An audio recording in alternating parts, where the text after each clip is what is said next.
La deuxième vraie question, c'est finalement, si vous regardez avec une analyse critique, pour laquelle je vais peut-être vous choquer, ces nouveaux, les nouveaux traitements qui sont mis en place, pour lesquels on fait ces énormes études, est-ce qu'ils modifient l'espérance de vie?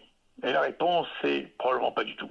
Il reste des niches, vous savez, on est à 80 ans d'espérance de vie, il reste des niches sur lesquelles on a besoin de médicaments à titre qui seront expérimentés à titre compassionnel. De toute manière, c'est des cancers rapides chez les jeunes. Mais pour l'allongement de la vie, non.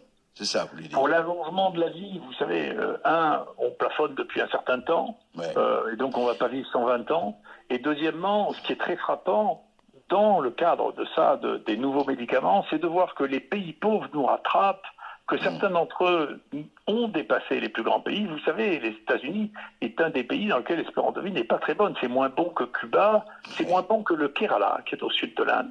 Donc il y a quand même, c'est un des plus paradoxal. C'est une question très intéressante qui veut dire, en réalité, ils n'ont pas besoin des derniers médicaments. Avec les médicaments génériques, ils font aussi bien que nous. Et donc il y a une question quand même, c'est même eux qui les produisent, les médicaments. Donc il y a une question quand même qui se pose, qui est le changement de modèle intellectuel qui